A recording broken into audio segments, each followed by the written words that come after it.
Hello friends, आज का जो वीडियो है तो देखिए, इस वीडियो में मैं आप लोगों को कटोरी ब्लाउज की फुल स्टिचिंग बताऊंगी कि किस तरह से हमें पूरा कटोरी ब्लाउज को सिलना चाहिए। और साथ में सिलते वक्त कुछ आप लोगों को टिप्स भी दूंगी जो कि बहुत ही यूज़फुल है। और जो नए लोग हैं वो भी इस वीडियो को देखकर आसानी से किस तरह से हमें टक्स लेना चाहिए, किस तरह से हमें अस्तर को जोड़ना चाहिए और किस तरह से अस्तर और आस्तीन को किस तरह से हमें मैनेज करना चाहिए, तो वही मैं आप लोगों को आज के इस वीडियो में बताऊँगी। तो चलिए, तो देखिए यहाँ पर ना सबसे पहले हम कटोरी को स्टिच करेंगे।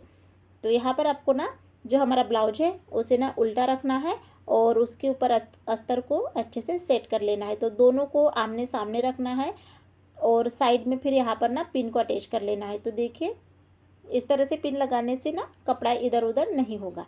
अब यहाँ पर ना इसकी हम सिलाई लगाएंगे। तो दोनों को अस्तर और ब्लाउज को अच्छे से बिल्कुल किनारे से सिलाई को लगा लेना है। तो देखिए, सिलाई लग चुकी है। अब हम इसे कट करेंगे। जो भी हमारा एक्स्ट्रा का कपड़ा रहता है उसे ना अच्छे से फिनिशिंग के साथ में कट कर लेना है।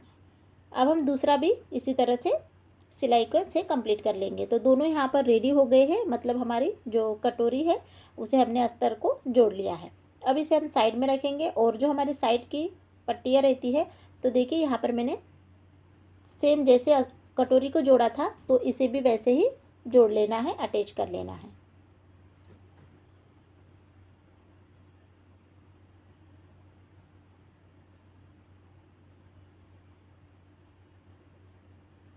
तो देखिए यहाँ पर अस्तर को जोड़ लिया है।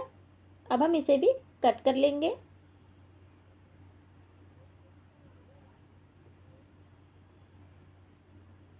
तो यहाँ पर इसी तरह से दोनों को कंप्लीट कर लेना है। तो दोनों कंप्लीट हो गए हैं। अब हम यहाँ पर क्या करेंगे, इसे हम साइड में रखेंगे। तो देख सकते हैं यहाँ पर ना कितने फिनिशिंग के साथ में मैंने अस्तर को जोड़ लिया है। अब हम यहाँ पर शो पट्टी को अटैच करेंगे। तो देखिए, अस्तर को बीच सेंटर पर रखना है और यहाँ पर इस तरह से ऊपर साइड से फोल्ड करते हुए पिन को अटैच करते हुए अब हम यहाँ पर शो पट्टी को सिलाई लगा लेंगे। तो देखिए, दोनों को हमने सिलाई से कंप्लीट कर लिया है। तो यहाँ पर देखिए, शो पट्टी, कटोरी और साइड की पट्टी तीनों को सबसे पहले आपको क्या करना है, जोड़ लेना है। सभी को सिलाई से कंप्लीट कर लेना है। फिर उसके बाद में ना फिर हम टक्स लगाएंगे। तो देखिए, इसे ना इस तरह से डबल फोल्ड कर लेना है और फोल्ड कर लेने के बाद में देखिए, अगर छोटा बड़ा रहता है तो उसे कट कर लेना है। तो यहाँ पर मैंने कट किया है। अब हम यहाँ से क्या करेंगे, 1.25 इंच पर निशान लगाएंगे और यहाँ पर 3 इंच पर निशान लगाएंगे और बराबर से ना सीधी लाइन खींचना है, तिरछी लाइन को नहीं खींचना है। तो देखिए, यहाँ पर मैंने सीधी लाइन को खींचा है। अब इसे हम सिलाई लगाएंगे।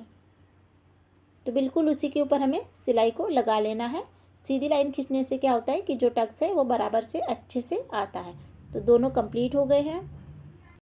तो यहाँ पर दोनों टक्स देखिए, दोनों कटोरी को इस तरह से चेक कर लेना है कि छोटी या बड़ी तो नहीं हुई है। अब हम क्या करेंगे, इसमें अटैच करेंगे। तो देखिए, बराबर से अच्छे से सेट कर लेना है दोनों साइड में कटोरी को अच्छे से और फिर उसके बाद में ना सिलाई लगा लेना है। तो देखिए, जब भी आप इस सिलाई को लगाओगे तो बिल्कुल भी कपड़े को खींचना नहीं है। अगर कपड़ा खींचेंगे तो फिर छोटा बड़ा आता है और अगर इस तरह से हल्का सा आ भी जाता है तो फिर उसे शोपट्टी लगाने से पहले आपको कट कर लेना है। तो देखिए, दोनों को मैंने कंप्लीट कर लिया है। अब हम नीचे साइड से ना शो पट्टी को अटैच करेंगे।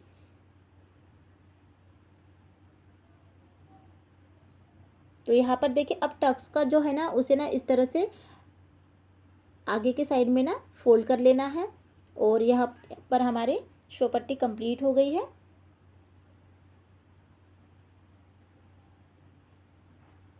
इसी तरह से ना दूसरी भी शो पट्टी को सिलाई से कंप्लीट कर लेना है, सिलाई को लगा लेना है। तो यहाँ पर देखिए, दोनों हमारे फ्रंट साइड से हमारे दोनों के कंप्लीट हो गए हैं। हमने कटोरी को और शो पट्टी को अटैच कर लिया है। अब यहाँ पर देखिए, यहाँ पर ना हुक पट्टी और आई पट्टी दोनों को यहाँ पर लगाना है। तो देखिए, यहाँ पर मैंने आई पट्टी के लिए अस्तर का कपड़ा लिया है और हुक पट्टी के लिए मैंने जो ब्लाउज का कपड़ा लिया है। इससे कि क्या होगा कि अस्तर का कपड़ा अगर यहाँ पर हम आई पट्टी के लिए यूज़ करेंगे तो वो ना फट जाता है। इसीलिए यहाँ पर क्या करना है, आपको अस्तर का कपड़ा ही यूज़ करना है, ब्लाउज का कपड़ा यूज़ नहीं करना है। तो यहाँ पर हमने एक सिलाई से कंप्लीट करने के बाद में ना ऊपर से प्रेस सिलाई लगा ली है। अब यहाँ पर देखिए इस तरह से फोल्ड कर लेना है। ऐसे सिलाई आपको नहीं लगाना है, ऊपर से नहीं लगाना है, उल्टा करके ही आपको ना यहाँ पर सिलाई को लगा लेना है। इससे कि क्या होता है, सिलाई जो हमारी है फिनिशिंग के साथ में आती है ऊपर साइड से। तो देखिए जैसे मैं कर रही हूँ इसी तरह से आपको भी कर लेना है। अब यहाँ पर हम आई पट्टी के लिए अस्तर का कपड़ा यूज़ कर रहे हैं, तो उसे ही सिलाई से कंप्लीट कर लेते हैं। अगर हम यहाँ पर ना ब्लाउज का कपड़ा यूज करेंगे तो वो ना फट जाता है। तो यहाँ पर अक्सर यहाँ पर ना अस्तर का ही कपड़ा यूज़ करती हूँ। तो यहाँ पर देखिए मैंने यहाँ पर इसे कंप्लीट कर लिया है। फिर दोनों को ना यहाँ पर आमने सामने रख कर ना चेक कर लेना है। तो देखिए दोनों को अच्छे से चेक कर लेना है, छोटा बड़ा या तो नहीं आया है। तो देखिए आप अगर फिनिशिंग के साथ में ब्लाउज को कंप्लीट करते हैं तो कुछ भी छोटा बड़ा नहीं आता है। अब हम यहाँ पर ना पाइपिंग को बनाएंगे। तो पाइपिंग को मैंने एक सिलाई लगा ली है और सिलाई लगने के बाद में अब यहाँ पर हम गले में अटैच करेंगे।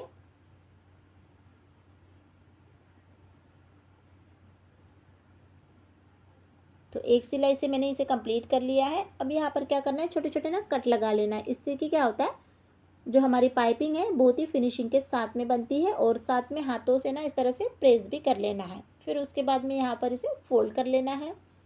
तो देखिए यहाँ पर मैं आप लोगों को बहुत ही अच्छे से छोटी छोटी बातें बता रही हूँ। अगर आप इस तरह से ब्लाउज सिलोगे तो आपका ब्लाउज भी बहुत ही फिनिशिंग के साथ में कंप्लीट होगा। तो यहाँ पर मेरी पाइपिंग कंप्लीट हो गई है। इसी तरह से दोनों इसमें पाइपिंग आपको कर लेना है। तो देखिए यहाँ पर देखिए उल्टे साइड किया है तो कितनी फिनिशिंग के साथ में ना यहाँ पर हमारा फ्रंट साइड कंप्लीट हुआ है। तो देखिए मैंने सिलाई को किस तरह से इसे भी ना इस तरह से फोल्ड किया है। और यहाँ पर देखिए, और यहाँ पर भी जैसे मैंने किया है सेम ऐसे ही आप लोग अगर करते हो तो आपका ब्लाउज बहुत ही फिनिशिंग के साथ में और परफेक्ट बैठेगा। तो देखिए आपको ना हाँ इस तरह से कर लेना है।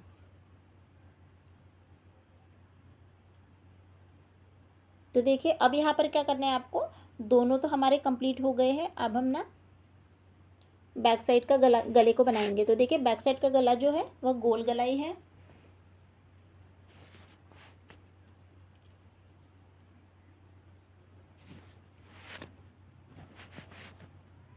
अब हम क्या करेंगे, देखिए उल्टा कर कर भी आप लोगों को दिखा देती हूँ कि मैंने सेम दोनों इसमें ना सिलाई को जो लगाया है तो सेम पोजीशन में लगाया है सभी तरफ में। अब क्या करेंगे, इसे साइड में रख लेंगे और बैक साइड जो हमारा बैक साइड है, तो बैक साइड हमारा गोल है। तो देखिए यहाँ पर हम गले की मार्किंग कर लेते हैं। तो यहाँ से आपको 2 इंच लेना है गले की मार्किंग। अगर से आप यहाँ पर पेपर पेस्टिंग का यूज़ करते हैं तो यहाँ पर आपको 2.5 इंच लेना है। तो यहाँ पर मैं पेपर पेस्टिंग का यूज़ नहीं कर रही हूँ, इसलिए मैं 2 इंच लूँगी। और गले की जो लंबाई है तो वह 10.5 इंच है। डीप नेक में यह गला है और यहाँ पर ना गोली गला है। तो यहाँ पर आपको एक चौकोन बॉक्स बना लेना है और फिर इस यहाँ पर ना हमारा जो गोल गला है तो उसे ना इस तरह से, क्योंकि बड़ा आना चाहिए तो थोड़ा सा बाहर साइड से लेते हुए यहाँ पर गोल राउंड बना लेना है। अब हम इसकी कटिंग करेंगे। तो देखिए यहाँ पर एक बार कट करने के बाद में चेक कर लेने के बाद में अगर आपको लगता है तो डबल से आप और भी हल्का सा इसे कट कर सकते हैं। अब यहाँ पर क्या करना है, ब्लाउज को सीधा रखना है और उसके ऊपर अस्तर को रख लेना है और फिर यहाँ पर अच्छे से सेट कर लेना है पिन के साथ में।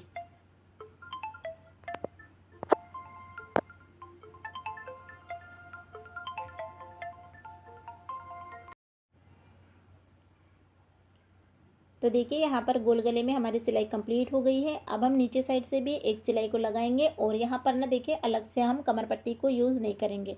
तो इससे कि क्या होता है कि थोड़ा सा हमारा टाइम बच जाता है। और फिर इसे ना गले को कट कर लेना है। तो यहाँ पर मैंने गले को कट कर लिया है और साइड से भी छोटे छोटे कट लगा लेना है और फिर इसे ना सीधा कर लेना है। तो यहाँ पर मैंने सीधा भी कर लिया है। अब हम यहाँ पर क्या करेंगे, ऊपर से फिनिशिंग सिलाई को लगाएंगे। जो ऊपर साइड में गोल गले के ऊपर में जो सिलाई को हम लगा लेते हैं। तो यहाँ पर सिलाई कंप्लीट हो गई है और फिर इसी तरह से हमें साइड में भी सिलाई को लगा लेना है। तो यहाँ पर मैंने साइड से भी सिलाई को लगाकर एक्स्ट्रा कपड़ा कट कर लिया है और अब यहाँ पर हम पीछे के टक्स लगाएंगे। तो जहाँ पर हमने मार्किंग की है 5 इंच पर पीछे के टक्स, तो दोनों साइड में हमने 5-5 इंच लिया है, तो उसी के ऊपर हम पीछे के टक्स कंप्लीट कर लेते हैं। तो देखिए यहाँ पर टक्स कंप्लीट होने के बाद में अब हम दोनों शोल्डर को अटैच कर लेते हैं।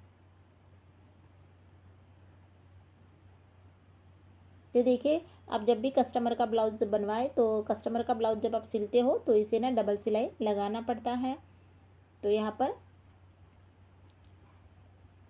शोल्डर को अटैच कर लिया है और फिर चेक कर लेना है हमारा दोनों साइड, और छोटा बड़ा रहता है तो फिर यहाँ पर हल्का सा आपको कट कर लेना है। अब हम यहाँ पर आस्तीन को अटैच करेंगे। तो देखिए यहाँ पर आस्तीन को इस तरह से डबल फोल्ड कर लेना है। डबल फोल्ड कर लेने के बाद में ना इसमें एक सिलाई लगने के बाद में डबल सिलाई लगा लेना है, क्योंकि यहाँ पर ना हम आस्तीन में अस्तर नहीं लगा रहे हैं। तो दोनों तरह से इसी तरह से दोनों को कंप्लीट कर लेने के बाद में इसे फोल्ड कर लेना है। अब हम यहाँ पर इसे कट कर लेंगे और कट करने के बाद में ना फ्रंट साइड में आधा इंच की इस तरह से गोलाई पर कट कर लेना है। अब यहाँ पर देखिए आस्तीन को अटैच करेंगे तो आस्तीन को 20 सेंटर से इस तरह से मिलाते हुए लाना है और फिर उसके बाद में ही एक तरफ से सिलाई को लगाते जाना है। तो जैसे हम कटोरी को सिलते हैं तो यहाँ पर भी हम जब आस्तीन को लगाते हैं तो बिल्कुल भी खींचना नहीं है। इससे कि क्या होगा कि जहाँ पर हमने बराबर से छोटा या बड़ा कपड़ा नहीं होगा। तो अगर हो जाता है तो फिर आपको क्या करना है, इस तरह से हल्का सा ज़्यादा सा कपड़ा लेते हुए इसे कंप्लीट कर लेना है। तो देखिए यहाँ पर मैंने आस्तीन को लगा लिया है और इस तरह से एक सिलाई को लगाना है। तो मैं यहाँ पर जो सिलाई लगा रही हूँ तो मैं बिल्कुल भी किनारे से नहीं लगा रही हूँ, क्योंकि जैसे हम मार्जिन रखते हैं तो हमें पता रहता है कि हमें कितना हमने एक्स्ट्रा का कपड़ा रखा है। तो मैं 20 सेंटर से ही सिलाई को लगाती हूँ। फिर यहाँ पर हमारी फिटिंग सिलाई की मार्किंग कर लेना है। जो भी आपका मेजरमेंट होगा उसी के हिसाब से आपको यहाँ पर फिटिंग की सिलाई को कर लेना है और फिर इस तरह से सीधी लाइन खींचना है। इससे कि क्या होगा कि फिटिंग अच्छे से आएगी और फिर उसी के ऊपर सिलाई को लगा लेना है। इसी तरह से दोनों आस्तीन को कंप्लीट कर लेना है। तो देखिए यहाँ पर देखिए मैं बताऊंगी आपको, यहाँ पर देखिए किस तरह से हमने सभी सिलाई को कौन से साइड में फोल्ड किया है। इसे ना इस साइड में किया है तो दोनों साइड में बराबर से एक जैसा ही आया है। तो यहाँ पर इस तरह से हमारा कटोरी ब्लाउज की स्टिचिंग मैंने आप लोगों को फुल स्टिचिंग बताई है। आई होप आप लोगों को समझ में भी आया होगा कि मैंने किस तरह से आपको बताया है। तो फ्रेंड्स आप लोगों को आज का वीडियो कैसा लगा है तो आप लोग मुझे कमेंट बॉक्स में ज़रूर बताइएगा। और चैनल पर नए हैं और अभी तक आपने चैनल को सब्सक्राइब नहीं किए तो चैनल को सब्सक्राइब कीजिएगा। वीडियो को देखने के लिए आप लोगों का बहुत बहुत धन्यवाद।